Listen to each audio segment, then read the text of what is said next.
Shalom saudara, selamat pagi saudara. Hari yang penuh dengan sukacita buat hidup kita. Oleh karena firman-Nya mendatangi hidup kita. Dan firman-Nya itu adalah pribadi seutuhnya daripada Allah. Saya akan melanjutkan lagi apa yang saya sudah sampaikan minggu lalu kepada saudara mengenai panggilan Tuhan bagi kita dan bagi kita semua. Bagi umat manusia. Karena hal ini sangat penting sekali. Kadang-kadang kita terkunci kepada yang disebut dengan panggilan pelayanan, panggilan tugas, panggilan gereja. Dan kita merasa bahwa itu yang tertinggi, tetapi kita tahu bahwa panggilan Tuhan itu adalah panggilan yang tertinggi. Itu adalah panggilan surgawi, kata Rasul Paulus pada diri kita. Saya mengajak kita untuk kita melihat kembali lagi ke apa yang saya sudah sampaikan minggu lalu. Kita berbicara tentang tokoh yang dipanggil adalah Abraham. Dan Abraham dalam perjalanan hidupnya, dia mengalami persoalan demi persoalan, masalah demi masalah. Dan itu kita ketahui adalah dari sudut pandang kita. Dari cara kita membaca Alkitab. Banyak orang tidak mendapatkan pemahaman yang jelas dan benar mengenai tokoh Hagar dan Ismail. Dan menganggap hal itu adalah suatu kecelakaan dalam hidupnya Abraham. Suatu kesalahan dalam hidupnya Abraham. Padahal kita sudah tahu bahwa Hagar itu disebutkan oleh Rasul Paulus dalam Galatia 4 menjadi suatu kiasan. Menjadi suatu ketentuan daripada Allah. Allah yang menentukan, membuat ketentuan itu. Bahwa Hagar dan Sarah itu untuk menggambarkan sesuatu yang hidup pada masa di zamannya Kristus. Saya katakan di zamannya Kristus. Yaitu di zamannya Kristus telah duduk di atas tahta. Pada zaman itu kita berbicara tentang gereja Tuhan. Tokoh Hagar dan tokoh daripada Sarah ini ternyata memberikan kontribusi kedua-duanya terhadap gereja Tuhan. Mari saja kita melihat beberapa poin yang saya sudah sampaikan kepada saudara. Betapa hebatnya, betapa Tuhan tidak melihat kesalahan yang arti kata tidak terampuni pada dirinya Hagar. Hagar berasal daripada Mesir. Mesir itu adalah yang disebut dengan Misraim daripada garis keturunannya Ham. Itu sebabnya Mesir pada masanya Hagar itu mulai menyembah dewa-dewa lain. Maksudnya dewa-dewa binatang pada waktu masa itu. Keturunan Sem tetap kebanyakan adalah menyembah Allah yang hidup. Tapi kita ketahui kemudian Abram dalam masa kesulitan. Dalam perjalanannya dia masuk ke Mesir. Lalu kemudian dia ternyata Sarai yang nyaris akan diangkat atau diambil sebagai istrinya Firaun. Itu diketahui oleh Firaun bahwa dia adalah istri daripada Abram. Dan akhirnya kemudian Firaun memberikan persembahan-persembahan sambil mengusir Abram keluar dari tanah Mesir. Saya ingin supaya saudara melihat bagaimana tangan Tuhan memakai tokoh Hagar buat kepentingan generasi gerejanya. Lihat sini saudara-saudara, itu sebabnya kita tidak perlu mengalami antipati. Yang pertama adalah saudara bisa lihat di Kejadian 16 ayat yang ke-13. Tapi ada baiknya kita memulai dulu dari 1 Tawari 1. 1 Tawari 1 ayat yang ke-28.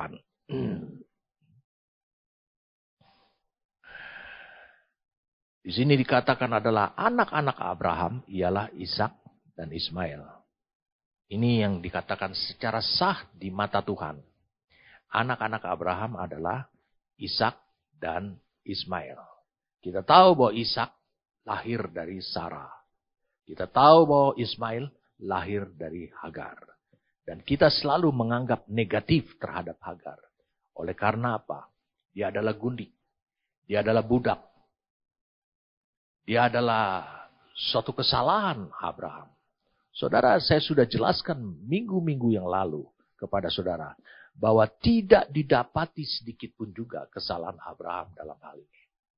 Tetapi dalam hukum perbudakan, pada masa itu, pada zamannya Abraham melakukan perjalanan dan hidup di tanah Kanaan. Pada masa itu berlaku yang disebut dengan hukum perbudakan. Apabila ada satu budak perempuan, maka dia adalah dalam kekuasaan daripada nyonyanya. Dalam hal ini adalah Hagar dalam kekuasaan daripada Sarah. Sarah berhak untuk mengatakan bahwa Abraham, suamiku, engkau menghampiri Hagar, dan itu yang dilakukan oleh Sarai. Sarai melakukan hal seperti itu mengatakan seperti itu kepada Abraham untuk menghampiri Hagar agar Hagar bisa memberikan anak buat Sarai. Jadi saudara bisa lihat di sini, karena Hagar itu ada dalam kekuasaan daripada Sarai. Ini sudah sesuatu yang betul-betul saudara harus pahami dengan benar. Berarti ini memberikan gambaran bahwa anak yang lahir bagi Hagar itu menjadi anaknya Abraham dan anaknya Sarah. Tetapi kita lihat di sini saudara. Di dalam masa seperti itu, ketika dia sedang hamil, Hagar hamil. Oleh karena Abraham mentaati perintah daripada Sarai. Menghampirinya dan Hagar hamil. Apa yang terjadi? Yang terjadi ketika dia hamil, Hagar meninggikan diri. Oleh karena dia ketahui bahwa nyonyanya Sarai itu adalah mandul. Dia bermegah. Dia menganggap dia lebih hebat daripada nyonyanya. Dia mulai melanggar hukum daripada hukum perbudakan. Tapi saudara bisa lihat. Kemudian akhirnya Sarai yang memiliki otoritas atas hidupnya, atas pribadinya Hagar, dia menindas. Saya katakan lebih tepat dikatakan menindas menindas Hagar, sehingga akhirnya Hagar dalam kehamilannya, di mana di dalam perutnya, dalam kandungannya itu adanya Ismail, dan dalam itu dia kabur dan dia mendekati suatu daerah yang akhirnya memiliki suatu sumur yang disebut adalah sumur Lahairoi. Sumur Lahairoi itu antara Kades dan Beret. Kemudian kita lihat di sini saudara, sesuatu yang luar biasa sekali. Yang luar biasa sekali. Ketika malaikat Tuhan menampakkan diri kepada Hagar pada waktu dia dalam masa kesesakan. Karena penindasan daripada nyonyanya. Seolah tidak berterima kasih. Karena sekarang anak yang dikandung di dalam dirinya. Itu adalah sebenarnya anaknya Abraham dan menjadi milik daripada Sarah. Lalu kemudian dia bertemu dengan malaikat Tuhan. Mari kita lihat sekarang. Kejadian 16. Kita akan flashback dulu. Kilas balik dulu. Supaya saudara bisa tahu apa yang saya mau bagikan pada hari ini. Malaikat Tuhan itu berkata demikian, dikatakan demikian. Dia bilang begini, di ayat yang ke-8. Dia bilang gini, katanya, Hagar, hamba Sarai, dari manakah datangmu dan kemanakah pergimu? Jawabnya, aku lari meninggalkan Sarai nyonyaku. Lalu kata malaikat Tuhan itu kepadanya, kembalilah kepada nyonyamu, biarkanlah engkau ditindas di bawah kekuasaannya. Saudara bisa melihat kemudian. Allah juga sudah melihat sebelumnya. Bangunan apa yang sudah ada. Yang merupakan pekerjaan Allah. Lewat kehidupannya Abram. Ada pada dirinya Hagar. Ini adalah pernyataan firman Tuhan. Ini adalah perintah firman Tuhan. Suatu perintah firman Tuhan yang benar-benar tidak disukai oleh orang-orang dalam kehidupan gerejanya. Yaitu dibilang, kembalilah kepada nyonyamu, biarkanlah engkau ditindas di bawah kekuasaannya. Saudara bisa bayangkan hal seperti ini. Jemaat Tuhan saja yang tidak suka kepada gembalanya, dia kabur dari gereja tersebut. Hanya karena hal-hal sepele. Dia lupa bangunan apa yang sudah dibangun oleh Tuhan dalam dirinya. Hanya karena hal-hal yang sepele. Betapa banyaknya orang-orang di dalam kehidupan gereja berkeluh kesah terhadap sang gembalanya. Saya tetap diteguhkan oleh Tuhan. Bahkan diperkuat oleh Tuhan. Selama apa yang kau lakukan itu benar dan sesuai dengan rencana Tuhan. Kau gak usah peduli terhadap apa keluh kesah mereka. Sebab keluh kesah mereka adalah karena mereka tidak mampu melihat sebagaimana engkau melihat. Baik itu rencana Tuhan, tujuan Tuhan, jalan-jalan Tuhan. Itu yang membuat mereka berkeluh kesah. Dan ini yang terjadi. Tapi kita mau lihat sekarang bangunan apa yang sudah ada pada diri Hagar. Ingat, posisi Kejadian 16 itu adalah posisi dia hamil. Dia mengalami kelemahan secara tubuh. Dan dia mengalami tekanan dalam kejiwaannya.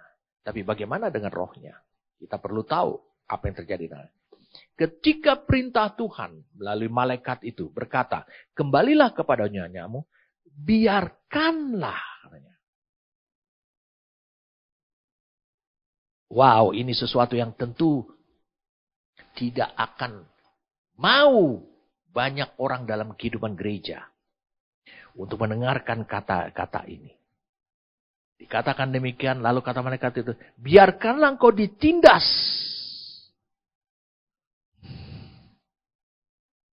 Kalau dalam bahasa King James Version dikatakan, dan dia bilang tunduklah di bawah tangan kekuasaannya.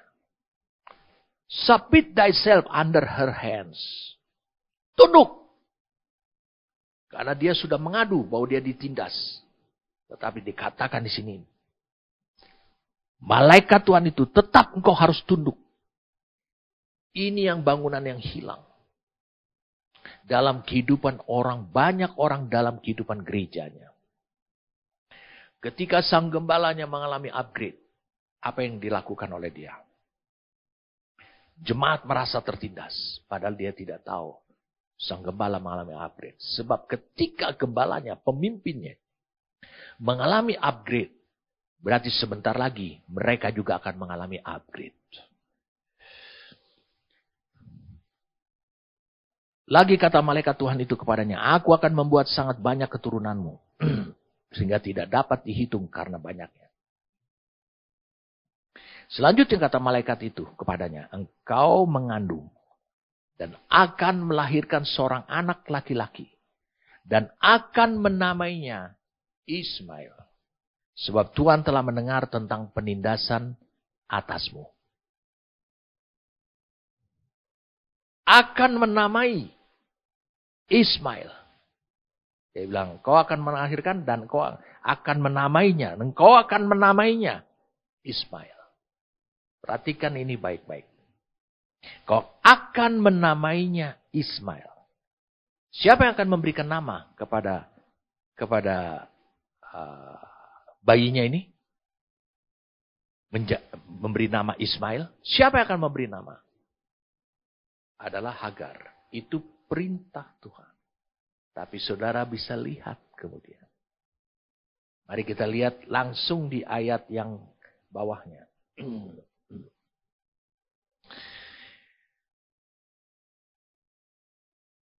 Kita lihat pada ayat yang ke-15.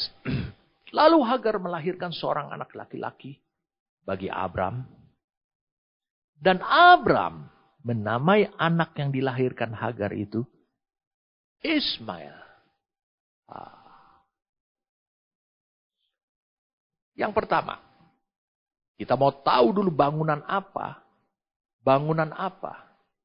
yang telah Tuhan kerjakan di dalam dirinya Hagar sejak dia keluar dari tanah Mesir dan dia ada dalam rumahnya Abraham. Karena ini penting bagi gerejanya. Dan ini adalah dimensi Allah yang hilang di dalam kehidupan berjemaat. Ini dimensi Allah yang hilang. Lihat apa yang dikatakan. Ketika dia mendengar, kembalilah kepada Nyonya, biarkan engkau ditindas, engkau menundukkan diri. Di bawah kekuasaannya, di bawah tangannya. Yang menindas engkau. Dari ayat yang ke-9. Lalu saudara bisa lihat kemudian. Kemudian saudara bisa lihat di sini. Hagar melahirkan seorang anak. Dan artinya dia kembali mentaati. Ketaatan tidak memandang. Itu enak pada tubuh saudara. Enak pada jiwa saudara. Ketaatan itu tidak memandang dan tidak memiliki perhitungan atau melakukan perhitungan terhadap hal seperti itu. Ini adalah dimensi Allah yang hilang. Padahal dimensi ini mau Allah tanamkan atau impartasikan ke dalam kehidupan gerejanya. Wow, ini luar biasa saudara. Kita langsung saja. Kita lihat sekarang. Poin yang kedua yang luar biasa sekali. Saudara lihat di sini. Bukankah Hagar baru saja melakukan suatu kesombongan.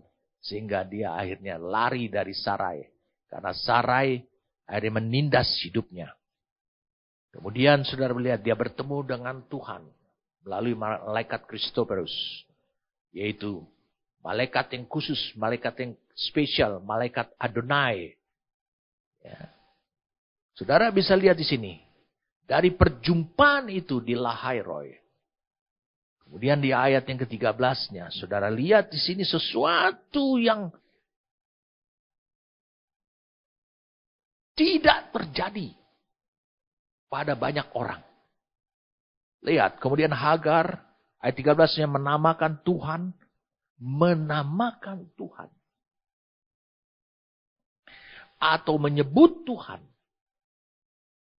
Yang telah berfirman kepadanya itu. Dengan sebutan. Engkaulah El-Roi. Sebab katanya, perhatikan baik-baik. Bukankah di sini kulihat dia yang telah melihat aku? Bukankah di sini kulihat dia yang telah melihat aku? Aku berjumpa dengan Allah. Allah melihat aku melihat dia. Makanya dinamai Tuhan, dinamai El-Roi. Saudara bisa lihat, Tuhan sendiri tidak berbicara kepada dia. Apa-apaan lo orang Mesir, budak, mau memberikan aku nama.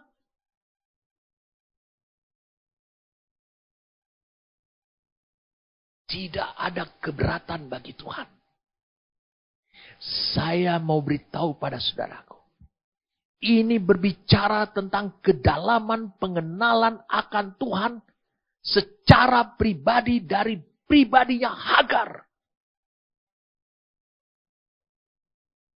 Wow, luar biasa sekali.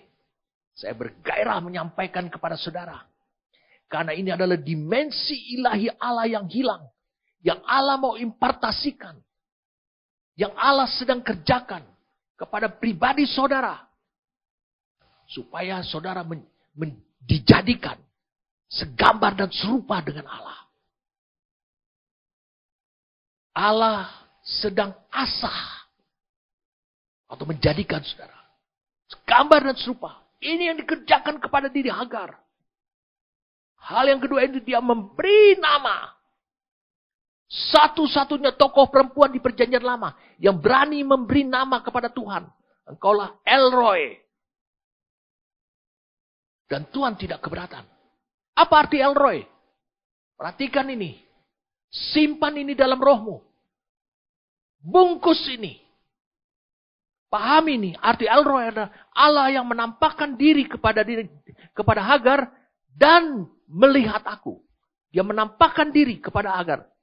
Berarti Allah melihat aku.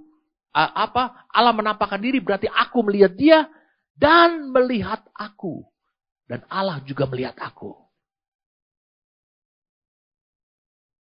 Saudara bisa lihat hal seperti ini adalah di H7210. Roy. Artinya nampak.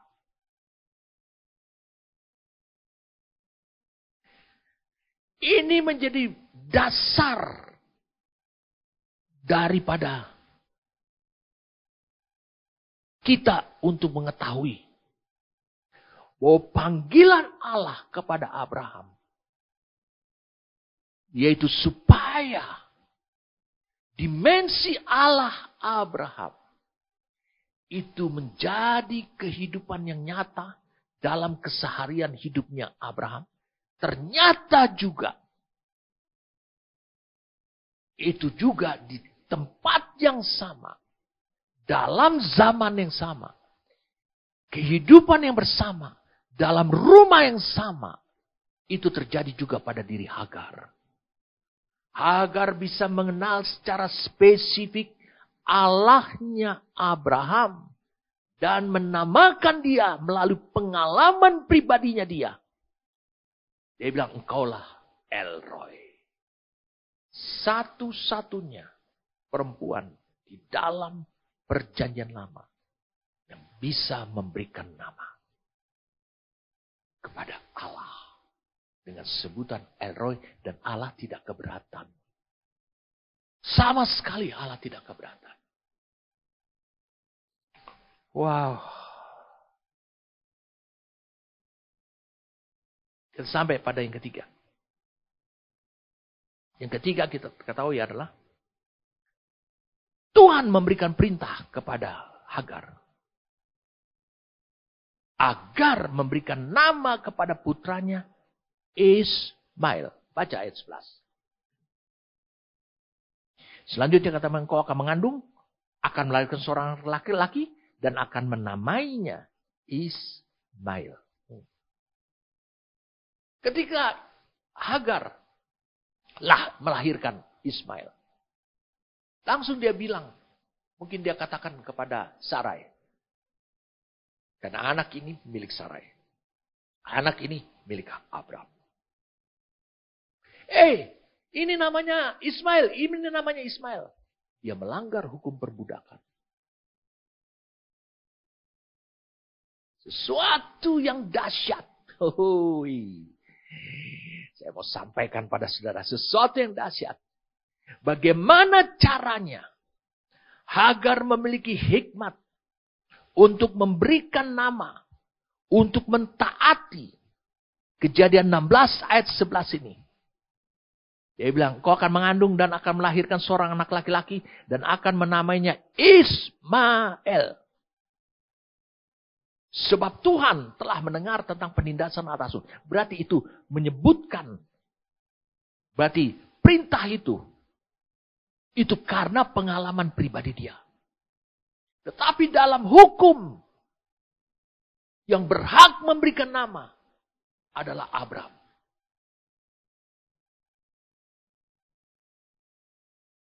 Karena Ismail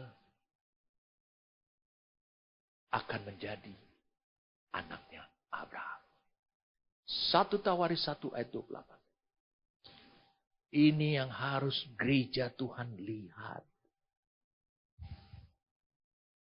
Saudara bisa lihat apa kata malaikat itu. Kembalilah kepada nyonyamu. Biarlah engkau menundukkan diri. Hagar bukan hanya menundukkan diri kepada Sarai, tapi juga menundukkan diri kepada hukum Allah bahwa Abraham itu adalah suaminya.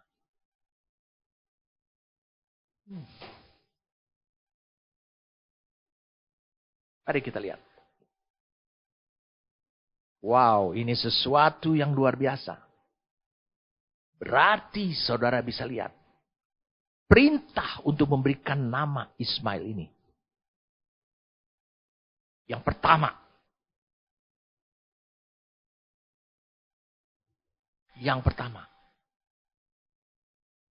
Dia harus bisa meyakinkan Abraham.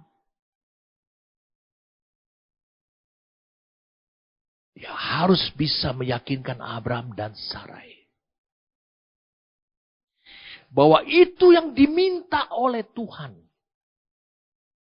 Sehingga ketika dia lahir, maka Abraham yang harus memberikan nama dan mengesahkan nama kepada anaknya itu. Yang lahir dari rahimnya itu. Dengan menyebut Ismail. Jadi saudara bisa lihat. Hidup Hagar seperti ini. Dia memiliki bangunan Allah. Yang dibangun lewat. Kehidupan dia ada dalam rumah Abraham. Setelah dia keluar dari tanah Mesir.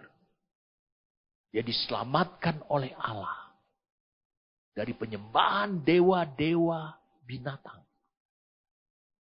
Sekarang dia mengenal Allahnya Abraham. Bahkan dia bisa memberikan nama kepada Allahnya Abraham. Dan Allah juga memberikan perintah kepada dia. Dan dia taati itu. Dia punya hikmat untuk dia tidak melanggar aturan Allah. Hukum yang ada. Jadi dia harus terus meyakinkan selama berbulan-bulan sampai Ismail lahir. Meyakinkan Abraham dan Sarai untuk suatu ketika anak ini lahir harus diberi nama Ismail. Dan selebihnya, yang kedua saudara lihat dari ini, dari perintah ini. Memberikan nama Ismail. Ketika Tuhan. Wow. Ini dahsyat sekali saudara. Ketika Tuhan. Memberikan perintah.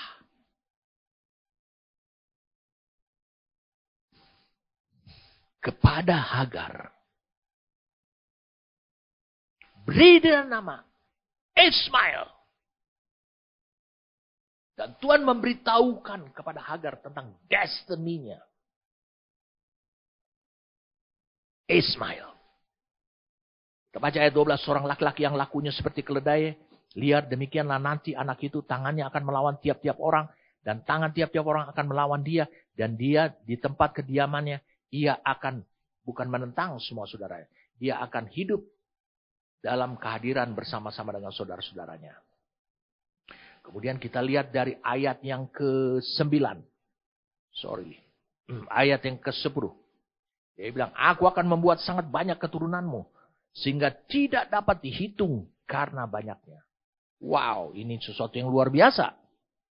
Allah telah menunjukkan destininya, hidupnya Ismail. Saya mau beritahu poin yang kedua tentang memberikan nama perintah ini. Jadi yang pertama tadi, dia harus meyakinkan, upaya meyakinkan Abraham dan Hagar. Dan Sarai. Dan itu yang terjadi. Abraham ketika lahir memberi nama Ismail sesuai dengan anjuran daripada Hagar. Luar biasa. Ketika Rahel dalam perjalanan menuju kembali lagi ke Beersheba, kembali ke rumah mertuanya. Dia sedang hamil besar dan di tengah jalan dia sudah tidak tahan lagi. Dan akhirnya dia dalam kesakitan sampai akhirnya nyawa dia hilang. Dia sempat memberikan nama kepada Benyamin yang lahir dengan kata Benoni, lalu segera dicegah. Sebelum Rahel mati, diganti oleh Yakub, Benyamin. Mengapa? Karena itu melanggar aturan. Saudara bisa lihat, Hagar tidak melanggar aturan. Itu yang pertama. Soal memberikan nama Ismail. Memberikan nama Ismail. Karena Hagar yang tahu destininya Ismail. Saya mau beritahukan ini. Ketika Tuhan berkata, beri dia nama Ismail. Berarti Tuhan memiliki pengharapan yang besar pada bayi ini. Supaya sesungguhnya dia menjadi Ismail. Yaitu Allah akan mendengar. Wow. Saudara akan tahu. Di Kejadian 21. Pada masa besarnya dia itu. Dan masih bisa dibopong oleh Hagar. Ismail itu. Ismail dan Hagar diusir. Jadi masa hidupnya Ismail lebih banyak adalah di tangan Hagar. Sementara Tuhan memiliki pengharapan. Dan itu didengar langsung oleh Hagar. Oleh telinganya langsung. Bahwa dia harus menjadi Ismail seperti pengharapan Tuhan. Ini tidak mudah, saudaraku. Itu sebabnya dia mencarikan istri dari Mesir.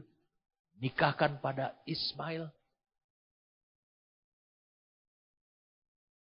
Itu sebabnya bagaimana Ismail, meskipun tahu cerita tentang penindasan yang dialami oleh mamanya, Hagar. Dan bagaimana dia diusir. Seolah-olah dikorbankan. Dan tidak lagi diketahui keadaannya oleh ayah kandungnya. Tapi ketika Abraham mati, dia datang dan berkunjung ke sana. Dan menguburkan Abraham bersama-sama dengan Ishak. Ada rekonsiliasi. Bangunan seperti ini. Tentu bangunan kehidupan seperti Ismail ini. Itulah harapan Tuhan. Mengapa? Karena Allah akan mendengar doamu karena engkau berkenan selalu. Gaya hidupmu, sikap hidupmu itu berkenan kepada Tuhan. Itulah bangunan hidupnya Ismail. Di tangan siapakah? Hagar. Jadi Hagar membangun dan membentuk Ismail sesuai dengan harapan Tuhan. Apa kuncinya? Saudara lihat waktu memberikan nama Ismail. Wah, dia sedang hamil. Waktu dia mendengarkan malaikat itu, dia katakan, kembalilah, biarlah engkau ditindas. Biarlah engkau dalam penundukan diri. Saudara bisa lihat. Ada satu kekuatan Allah. Yang ada pada diri, yang terbangun pada dirinya. Hagar, itu yang membuat dia berhasil. Yaitu, Ismail. Menjadi Ismail sesuai harapan Tuhan. Karena dia dibesarkan oleh Hagar, ibunya. Yaitu seorang yang taat atas perintah daripada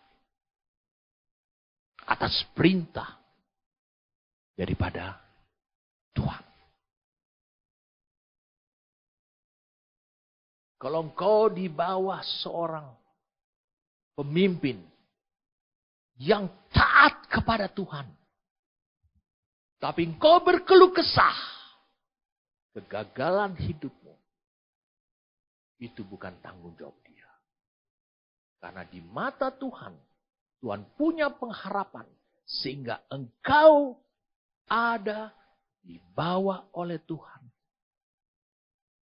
dalam asuhan seorang yang taat kepada dia. Kau memiliki nilai keberhasilan, peluang berhasil. Menjawab harapan Tuhan. Itu lebih kansnya lebih besar.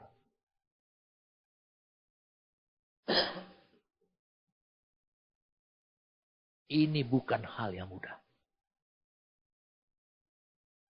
Saya katakan bukan hal yang mudah. Dan saudara bisa lihat apa yang terjadi. Ismail menjadi bangsa yang besar. Mereka memiliki 12 raja, orang-orang kuat. Orang yang berkuasa. Dan itu terjadi. Terwujud. Mari kita lihat sekarang di Kejadian 25. Kejadian 25. Nanti kita kembali lagi kepada kejadian ini. Kita lihat Kejadian 25.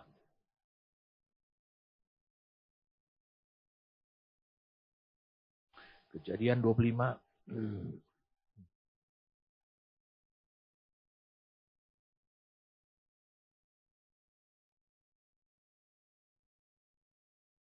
Kejadian 25.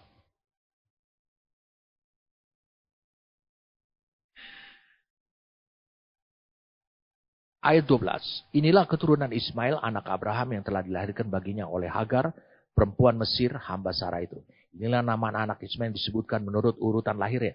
Nebayot, anak sulung Ismail, selanjutnya Kedar, Adbeel, Mibsam, Mishma, Duma, Masa, Hadad, Tema, Yetur, Nafis, dan Ketma. Itulah anak-anak Ismail. Dan itulah nama-nama mereka menurut kota mereka. Dan menurut perkemahan mereka. 12 orang raja, masing-masing dengan sukunya. Semuanya itu ada. Umur Ismail ialah 137 tahun. Sudah itu ia meninggal. Ia mati dan dikumpulkan kepada leluhurnya. Mereka itu 12 orang ini. Mendiami dari Hawila sampai Syur. Yang letaknya di sebelah timur Mesir ke arah Asyur. Mereka menetap berhadapan atau tinggal bersama-sama dengan saudara mereka. Saya mau beritahu pada saudara, supaya saudara mengerti dan memahami. Nama Ismail itu menjadi hilang. Tetapi tetap Allah menggantinya. Lihat, keturunan Ismail ini orang-orang yang berkuasa, itu tinggal dari Syur. Syur itu, saya mau beritahu pada saudara, betapa dahsyatnya ini. Itu adalah dibatasi dengan Mesir oleh Laut Teberau. Israel ketika dia mulai menyeberangi, melewati Laut Teberau, dibelah oleh Tuhan. Lalu kemudian mereka sampailah ke daerah tanah Kanaan. Itu adalah padang gurun Syur pertama kali. Jadi makanya disebut itu daerah timur Mesir. Itu daerah pemukiman daripada Ismail. Saya katakan itu pemukiman daripada Ismail. Sampai kepada Hawila. Kau bisa lihat di peta. Ya, saudara bisa lihat di peta. Syur sampai Hawila. Hawila itu sekarang itu adalah area daripada Uni Emirat Arab yang ada kota Dubai-nya. Wow. Saudara bisa lihat siapa yang mengerjakan itu? Allah. Karena itu adalah destiny-nya Ismail. Dan nama Ismail itu lenyap. Karena apa? Karena destiny Ismail sudah dicapai. Jadi bangsa-bangsa yang muncul itu, bangsa-bangsa yang besar, yang perkasa itu sebenarnya keturunan Ismail. Saya akan kutip satu ayat yang menjadi tanda tanya besar. Dan dibutuhkan penerangan daripada Roh Kudus. Untuk supaya saudara bisa memahami. Perhatikan ini. Oh, hidup Ismail itu menjadi monumen. Tentang faktanya Allah bekerja. Pada seorang anak budak menjadi anak merdeka. Tetapi Allah telah menanamkan kepada dia. Mengimpartasikan kepada anak ini, yaitu Ismail. Gambar dan rupanya. Saya tunjukkan sesuatu yang aneh. Saya tidak akan bahas ini karena kita tidak sedang membahas ini nanti. Tapi ini membutuhkan pertolongan Roh Kudus. Mari kita lihat sekarang Kejadian 28. Kejadian 27, saudara.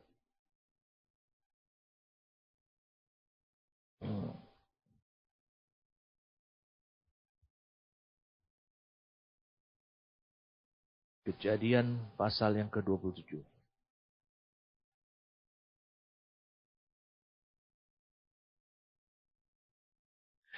Ayat 46. Kemudian Ribka berkata kepada Ishak, aku telah jemu hidup karena perempuan-perempuan Het itu. Maksudnya istrinya Esau. Jikalau Yakub juga mengambil seorang istri dari antara perempuan negeri ini, semacam perempuan Het itu, apa gunanya aku hidup lagi? Dia berbicara tentang destiny. Ikat janji yang dilakukan kepada Abraham. Mari kita lihat sekarang ayat 28, pasal 28-nya. Kemudian Ishak memanggil Yakub, lalu memberkati dia serta memesankan kepadanya, janganlah mengambil istri dari perempuan Kanaan. Siaplah, pergilah kepada Aram, ke rumah Betuel ayah ibumu, dan ambillah dari situ seorang istri dari anak-anak Laban, saudara ibumu, dan seterusnya. Perhatikan baik-baik. Ya, perhatikan baik-baik. Itu yang dilakukan oleh siapa? Oleh Yakub. Oleh karena Ribka dan Ishak melihat bahwa Esau sembarangan dalam mencari seorang istri, bahkan wanita Kanaan yang dilarang. Lihat kemudian ayat yang ke-6. Ketika Esau melihat bahwa Ishak telah memberkati Yakub dan melepasnya kepada Aram untuk mengambil istri dari situ, pada waktu ia memberkatinya, ia telah memesankan kepada Yakub, janganlah ambil istri dari antara perempuan Kanaan. Dan bahwa Yakub mendengarkan perkataan ayah dan ibunya dan pergi kepada Aram. Maka Esau pun menyadari bahwa perempuan Kanaan itu tidak disukai oleh Ishak ayahnya. Tapi nggak pernah dicerai. Lihat ayat 9-nya. Ini sesuatu yang aneh. Sesuatu yang janggal. Sebab itu ia pergi. Maksudnya Esau pergi kepada Ismail. Seolah-olah Musa menulis ini. Bahwa Ismail masih hidup. Padahal Ismail sudah mati.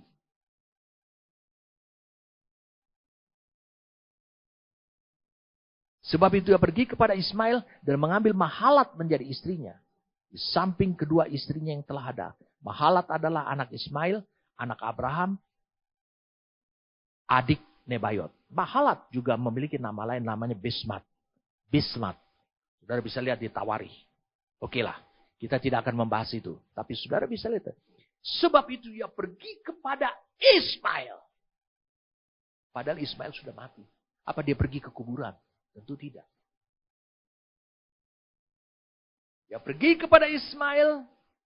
Dia pergi lalu kemudian dia mengambil seorang istri namanya Mahalat. Yaitu putri daripada Ismail. Wow. Orangnya sudah mati, tapi Musa menulis, dia pergi kepada Ismail. Apa artinya?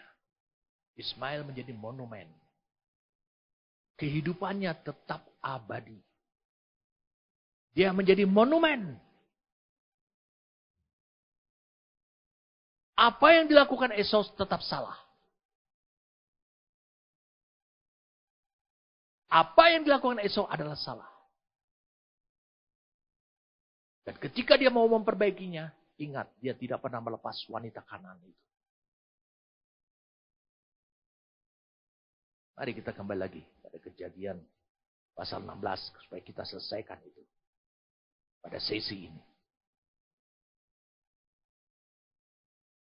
Kejadian 16. Sudah lihat.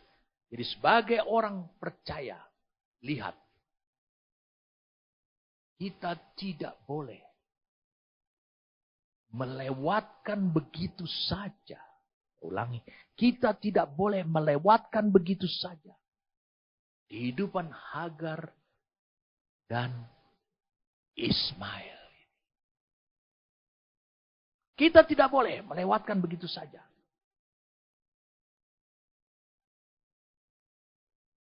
Mengapa? Sebab banyak kekayaan yang dahsyat yang Allah telah siapkan, sediakan buat gerejanya. Dalam prinsip-prinsip dan cara-cara yang dikerjakan oleh Allah terhadap Hagar. Di mana dan olehnya jikalau engkau hidup juga melangkah sesuai dengan apa yang ditempuh oleh Hagar dan Ismail. Maka, saya katakan sekali lagi, maka berkat-berkat yang Allah sediakan sebenarnya untuk gerejanya, bukan untuk orang Israel, itu akan kau miliki. Sebab banyak hal yang dahsyat yang Tuhan kemukakan dari hidup mereka untuk saudara yang percaya dan saudara adalah pengikut Tuhan. Saya mau beritahu pada saudaraku, kalau kau baca di Galatia pasal yang keempat, Rasul Paulus menulis bahwa itu adalah dua kiasan. Mari kita lihat sama-sama.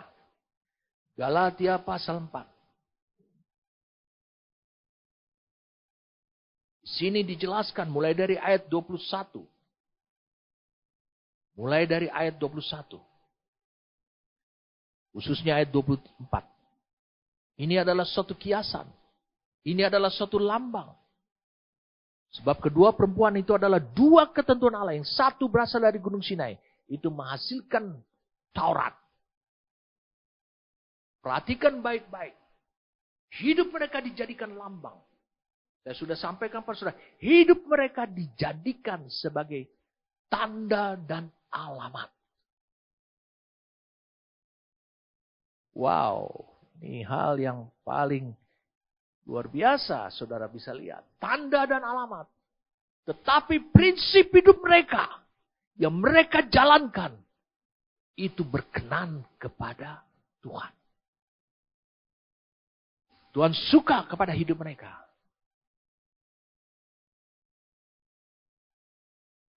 Ingat yang menurunkan hukum Taurat bukanlah Hagar. Tapi dia hanya dilambangkan sebagai gunung Sinai. Tapi hukum Taurat diturunkan Tuhan lewat Musa. Yang menulis kitab ini. Tulis yang ketiga. Yang dahsyat dalam kehidupan ini. Supaya mata saudara segera meninggalkan kesalahpahaman. Ketidakpahaman. Karena engkau dipengaruhi oleh keyakinan agama lain. Tentang Hagar dan Ismail. Saya mau beritahu ini. Hagar dan Ismail memiliki dua fase kehidupan. Perhatikan baik. Dua fase kehidupan. Yang pertama, Hagar sebagai budak. Bukan orang merdeka. Sehingga status itu juga berlaku buat Ismail. Dia menjadi anak sulung, tetapi anak dari seorang budak perempuan. Ibunya. Tapi tangan Allah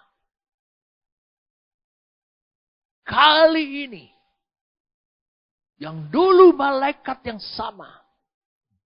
Mari kita lihat malaikat yang sama. Kita lihat dalam Kejadian 21. Kejadian 21.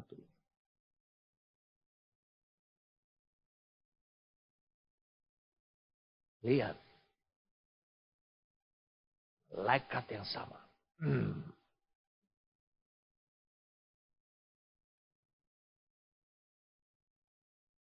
Mulai dari ayat 12. Tetapi Allah berfirman kepada Abram, janganlah sebal hatimu atau sedih hatimu karena hal anak dan budakmu itu.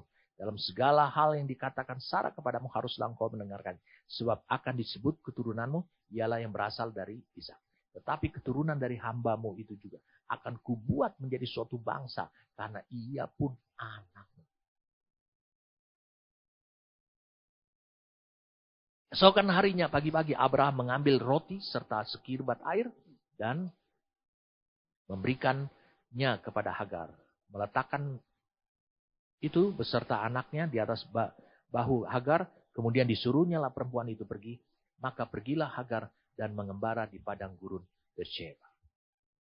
Padang gurun Beersheba. Ketika air yang dikirbat itu habis, dibuangnya anak itu ke bawah semak. Dan ia duduk agak jauh. Kira-kira sepemanah jauhnya. Sebab katanya tidak tahan seorang ibu. Aku melihat anak itu mati. Kenapa dia tidak tahan? Kenapa Hagar tidak tahan? Karena dia tahu destiny anak itu. Belum dicapai. Karena dia tahu apa yang diperintahkan Tuhan. Belum dia selesaikan secara tuntas. Sedang ia duduk di situ. Menangislah ia dengan suara nyaring. Allah mendengar suara anak itu. Saudara bisa lihat dahsyat. Yang berseru kepada Tuhan, yang ngomong pada Tuhan adalah Hagar. Tapi Allah mendengar suara anak itu yang sedang pingsan. Apa yang bersuara?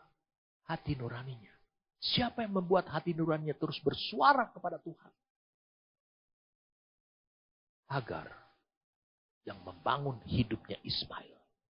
Artinya Ismail, Allah akan mendengar. Wow, saudara lihat sini. Lalu malaikat Allah berseru dari langit. Saudara bisa lihat ini. Malaikat Allah berseru dari langit.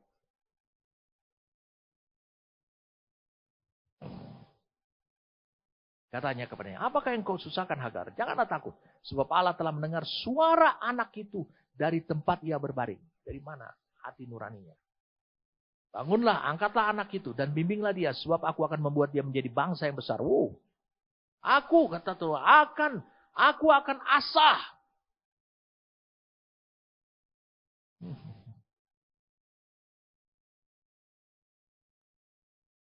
Tuhan bilang, aku akan asah. Aku akan digunakan kata di sini. Dia bilang itu.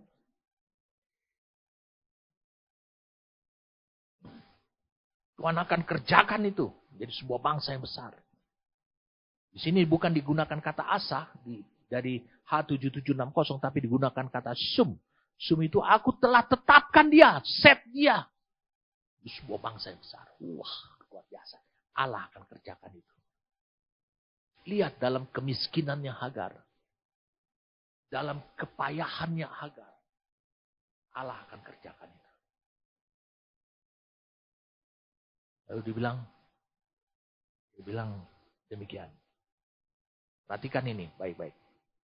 Bangunlah anak itu, bimbinglah dia. Sebab aku akan membuat dia menjadi bangsa yang besar. Lalu Allah membuka mata Hagar. Sehingga melihat sebuah sumur. Dia pergi mengisi kirbatnya dengan air. Kemudian diberinya anak itu minum. Allah menyertai anak itu. Sehingga ia bertambah besar. Ia menetap di padang gurun. Dan menjadi seorang pemanah. Maka tinggallah ia di padang gurun Paran. Dan ibunya mengambil seorang istri baginya. Dari tanah Mesir. Perhatikan baik-baik.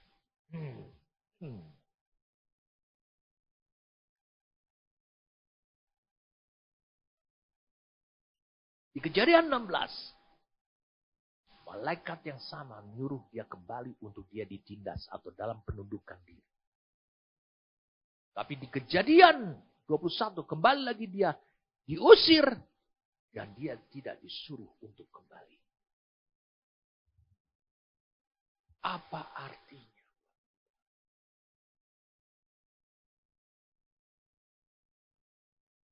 Saya katakan, hidupnya Hagar dan Ismail mengalami dua fase. Fase pertama adalah Hagar adalah budak perempuan, bukan orang merdeka. Sehingga statusnya itu berlaku buat Ismail, yang juga adalah keturunan ataupun anak seorang budak perempuan. Kita lihat di sini.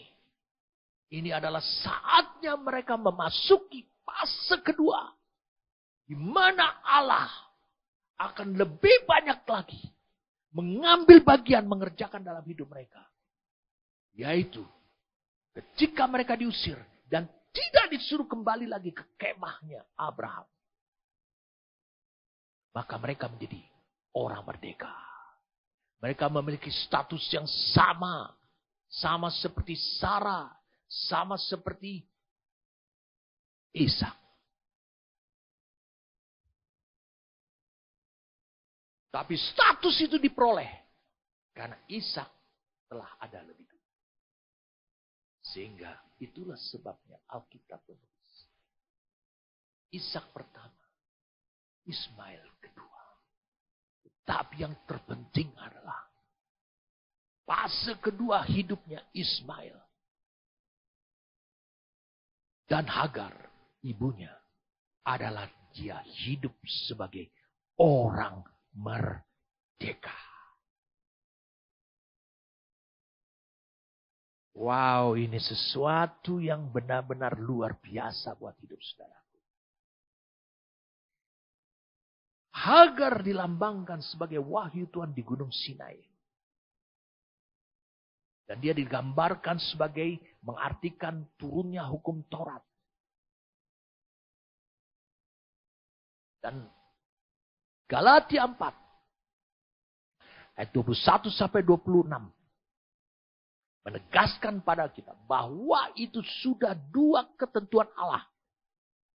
Hagar dan Sarai.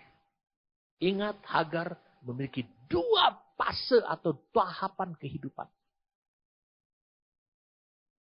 Dan dua-duanya baik buat hidupnya dia. Dan buat hidupnya Ismail. Lihat apa yang Allah maksudkan. Ketika Abraham menyuruh, mengusir atas perintah daripada, atas keinginan daripada Sarah. Hagar dan Ismail. Maka itu memberikan kemerdekaan. Kalau begitu, apa yang dikatakan oleh Rasul Paulus dalam Galatia 4. Mulai dari ayat 21. Di sini disebutkan. Ayat yang ke 23. Tetapi anak dari perempuan yang menjadi hambanya itu diperanakan menurut daging. Ya, anak hamba, budak. Dan anak dari perempuan yang merdeka itu, yaitu Sarah. Oleh karena janji. Dia dikatakan di sini. Perhatikan ini baik-baik. Hagar, ayat 25. Ialah gunung Sinai di tanah Arab. Dan ia sama dengan Yerusalem yang sekarang, yang pada saat itu, yang menyalibkan Yesus. Israel yang menyalibkan Yesus pada masa itu. Karena ia hidup dalam perhambaan dengan anak-anak.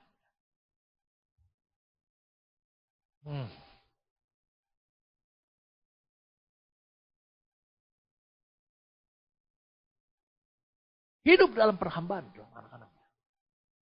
Hidup dalam tekanan. Tekanan apa? Dosa. Saudara bisa lihat kan, dua fase kehidupannya Hagar dan Ismail. Kemudian apa yang dilakukan? Apa yang terjadi? Yang terjadi kemudian, saudara bisa lihat. Ketika dia diusir menjadi orang merdeka. Maka semua kiasan yang dikatakan oleh Rasul Paulus itu tidak terjadi lagi.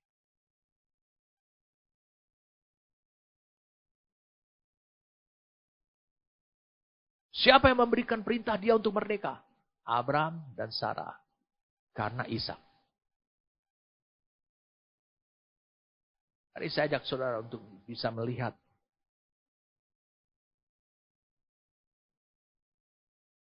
di dalam perjanjian baru.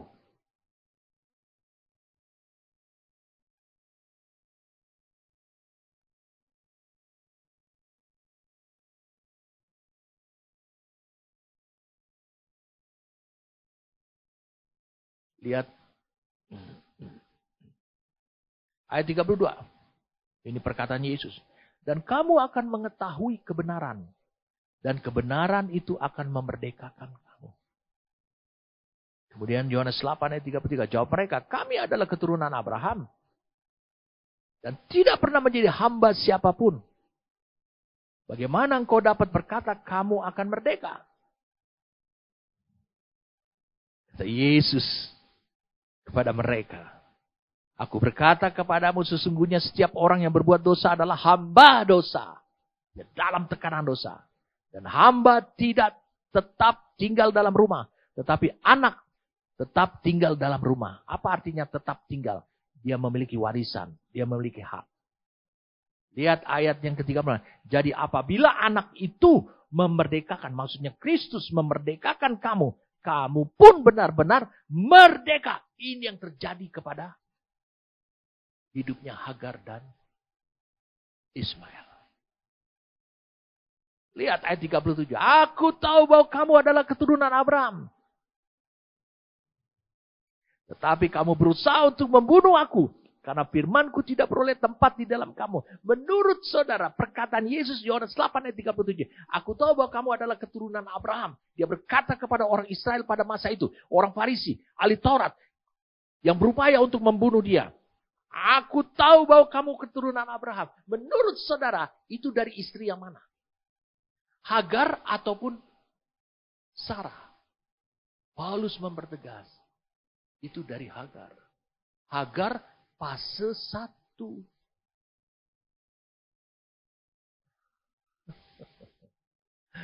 Saudara bilang orang Israel tersinggung. Mengapa? Karena mereka selalu menganggap bahwa mereka dari garis keturunannya Ishak.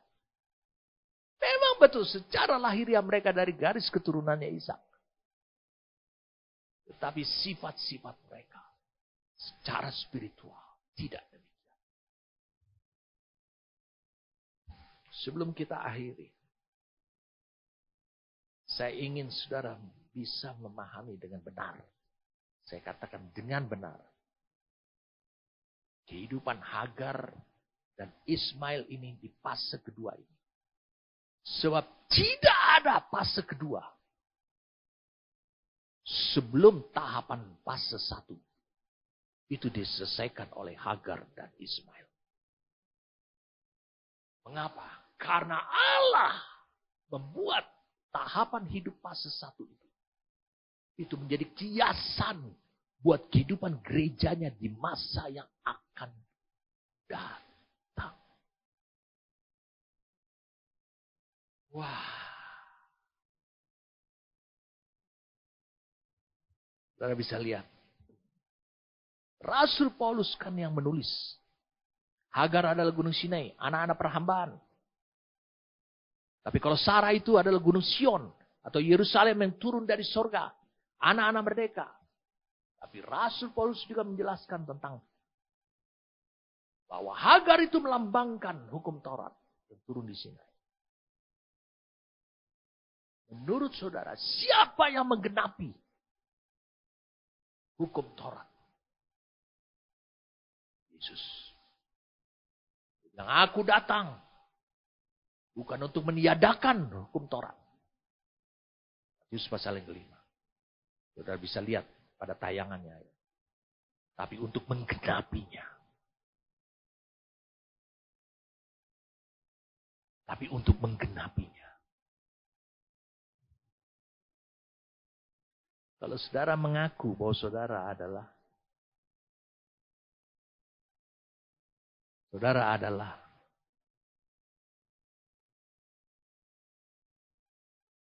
keturunan Abraham juga. Jadi pertanyaan. Saudara tuh keturunan Abraham dari Hagar, fase 1, atau dari Sarah, ibu yang merdeka. Ketika engkau mau ingin membunuh Yesus, engkau tidak suka kepada pemimpinmu. Engkau nggak setuju dengan pemimpinmu. Orang yang dianugerahkan Tuhan bagi hidupmu untuk memerdekakan kau. Berarti engkau adalah dari keturunan Hagar fase 1.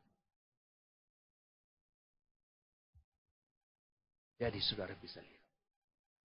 Semua ini sudah merupakan rencana Allah. Saya katakan rencana Allah. Tidak bisa diubah. Allah harus mencapai tujuannya. Siapa tujuannya? Gerejanya. Mari kita lihat sekarang Galatia 5. Galatia pasal yang kelima. Sorry, kita baca dulu Matius 5. Ayat yang ke-18. Karena aku berkata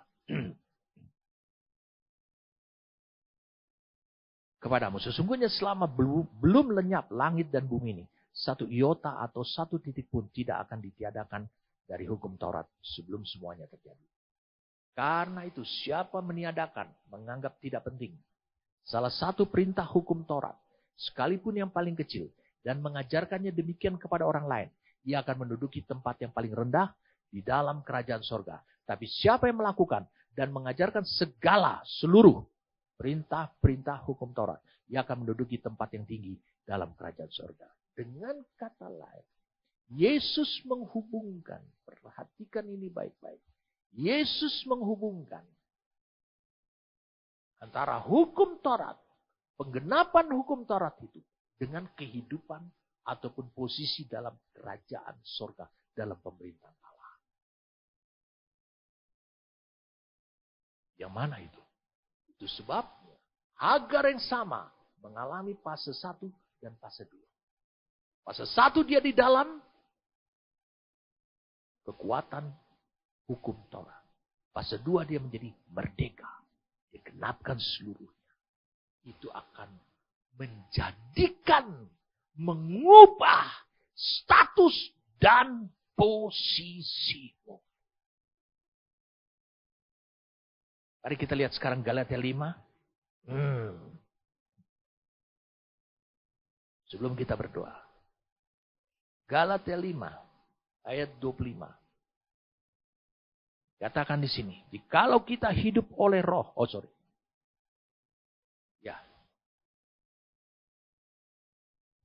Galatia 4, saudara. Galatia 4 ayat 25. Hagar ialah gunung Sinai di tanah Aram. Ini sama dengan Yerusalem sekarang. Karena ia hidup dalam perhambaan dengan anak-anak. Tetapi Yerusalem surgawi adalah perempuan yang merdeka. Dan ialah ibu kita. Hagar adalah gunung Sinai, dikatakan. Tanah Arab, bukan Saudi Arabia. Saudara. Dan sama dengan Yerusalem sekarang. Jelas buat kita. Berarti diberikan contoh itu pada tentang Israel. Yang membunuh Yesus. Ini adalah cerminan daripada merupakan keturunan Abraham secara daging. Bukan janji. Makanya itu disebutkan adalah Hagar, Ismail, fase 1.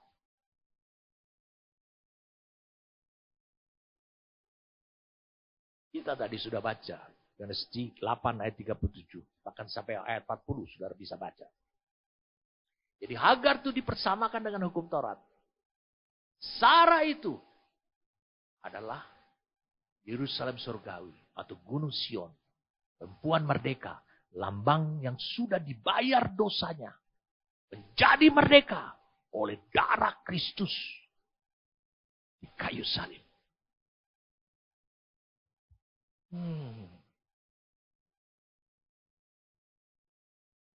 Hanya Rasul Paulus mengatakan demikian. Ini ayat 24-nya. Suatu kiasan sebab kedua perempuan ini adalah dua ketentuan Allah. Dua janji Allah. Dua perjanjian Allah. Perjanjian lama, perjanjian baru. Dua ketentuan Allah. Dua ikat janji. Yang satu berasal dari Gunung Sinai. Itu yang disebut dengan ikat janji yang pernah. Dan melahirkan anak-anak. Lalu kemudian yang satu lagi. Adalah Yerusalem yang turun dari surga. Yaitu dari ibu yang merdeka. Dua janji ini. Saudara bisa lihat. Sekarang saudara bisa sampai. Sebelum saya jelaskan tentang pencobaan ujian yang ketiga. Saudara bisa lihat di sini. Abraham lulus dari ujian yang kedua. Allah telah melihat pada diri Abraham. Hagar telah melihat. Sarah telah melihat. Ishak telah melihat. Ismail telah melihat pada diri Abraham. Nyata dimensinya Allah. Sehingga mereka pun juga tahu bahwa itu disediakan juga buat mereka. Dan mereka mulai. Hagar menyebut El Roy. Hagar hidup dalam ketaatan. Ismail hidup dalam damai. Ishak merupakan anak janji.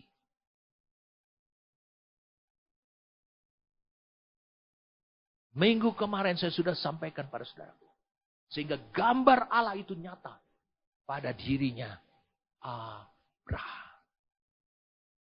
Kejadian 17 saudara bisa lihat betapa dekatnya dia dengan Allah, dengan Ismail. Dia sangat, bahkan dia mengusulkan kepada Tuhan. Kejadian 17 ayat 18 saudara bisa lihat pada tanya. Sekiranya Ismail itu hidup di hadapan Allah. Betapa dia sayang kepada Ismail. Bagi dia adalah cukup buat dia. Hanya Ismail saja. Tapi Allah bermaksudkan lain. Allah ingin menganugerahkan iman. Imannya Allah pada diri Abraham. Seperti yang sesudah sampaikan kepada saudaraku. Dan mengapa? Allah memiliki iman dan dia ingin menganugerahkannya. Mengapa? Karena Abraham di Kejadian 17 mulai dari ayat 15 berkata, Sarah sudah tua, sudah mati haid. Tidak mungkin. Tapi Allah yang mau impartasikan di situ. Bukan mau mewujudkan anak. Tapi mau mengimpartasikan apa yang dimiliki oleh Allah. Yaitu imannya Allah kepada Abraham. Tidak bergantung pada kondisi. Minggu lalu saya sampaikan kepada saudara. Yang kedua adalah. Bagaimana Abraham menjadi mirip dengan Allah. Sama dengan Allah. Dia tidak menyayangkan anaknya sendiri. Hanya memberikan roti sedikit. Dan air sekirbat. Mengusir Hagar dan Sarah. Dan Ismail, dua orang. Wow, itu seperti mengorbankan. Demi ketaatannya kepada Sarah dan Tuhan.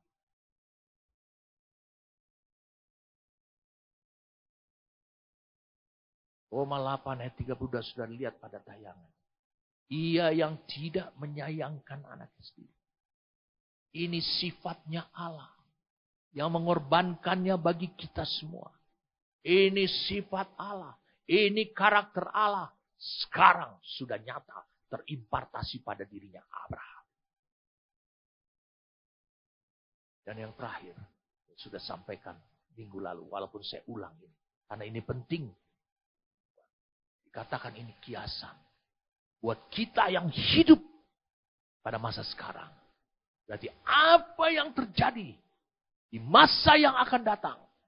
Ulangi. Apa yang terjadi di masa yang akan datang. Pada gerejanya. Semuanya itu. Abraham telah menyiapkan diri. Supaya nanti suatu saat.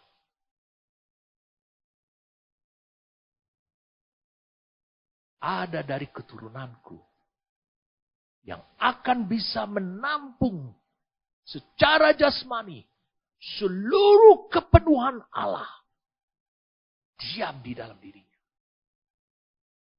Wow. Kolose 2 ayat 9. Dahsyat sekali. Sebab apa? Melalui hidupnya Allah. Melalui hidupnya Abraham. Saya ulangi, melalui hidupnya Abraham. Maka Allah diberi nama oleh hidupnya Abraham. Menjadi Allah Abraham.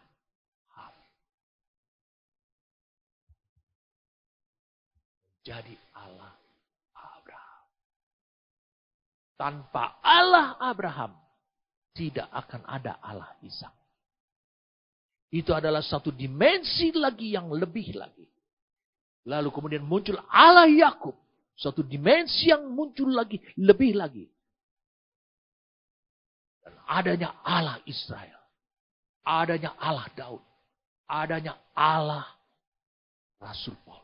Allahku akan memenuhi segala keperluanmu. Menurut kekayaan dan kemuliaannya dalam Kristus Yesus. Allahku dikatakan. Filipi 4 ayat 19, saudara lihat pada tayangan. Allahku akan mencukupkan hidupmu. Bukan Allah kita, tapi Allah. Luar biasa, saudara. Yesus lebih besar. Seluruh kepenuhan Allah itu lebih besar daripada Allah Abraham. Lebih besar dari Allah Ishak, Allah Yakub. Allah Abraham, tambah Allah Ishak, tambah Allah Yakub, tambah Allah Israel, tambah Allah Daud, tambah Allah Rasul Paulus. Semuanya lebih besar lagi. Seluruh kepenuhan Allah. Sanggup. Itulah tujuannya Tuhan. Sehingga Rasul Paulus menulis, kita dipanggil untuk menjadi segambar dan serupa dengan anaknya. Yang mampu menampung dimensi yang komplit itu. Amin.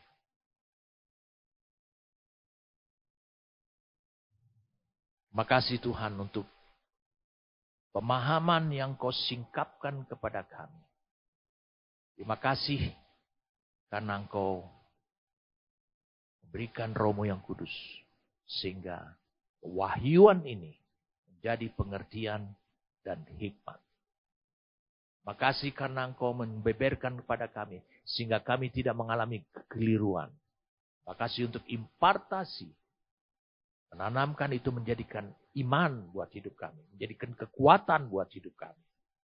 Bapak terima kasih. Karena kami terus akan dituntun oleh Tuhan. Dalam perjalanan kami menuju pada destiny. Kami berterima kasih oleh karena Tuhan menaungi kami. Dengan kebenaran-kebenaran sehingga kami tidak menyimpang. Kadang-kala Tuhan kami harus akui. Saudara juga harus akui semuanya. Kadang-kala kami akui. Hal-hal yang tidak mengenakan yang terjadi di sekeliling kami. Semuanya itu tidak ada hubungannya. Sering kami menganggap bahwa itu tidak ada hubungannya dengan perjalanan rohani kami. Kami menganggap itu adalah kendala. Tapi hari ini Tuhan, terima kasih Romo yang kudus menyingkapkan buat kami. Bahwa semuanya itu ada hubungannya dengan perjalanan hidup kami Tuhan. Karena Engkau bermaksud untuk mengimpartasikan dimensi-dimensimu Tuhan. Makanya Engkau memanggil kami untuk menjadi serupa dengan gambaran anakmu sendiri. Supaya dimensi kemenuhan Allah itu juga menjadi nyata pada hidup kami. Pada masa kami hidup juga. Terima kasih untuk kebenaran hari ini. Kami bersyukur Tuhan untuk pekerjaan Roh-Mu. Terima kasih Tuhan. Demi nama Tuhan kami Yesus Kristus. Amin.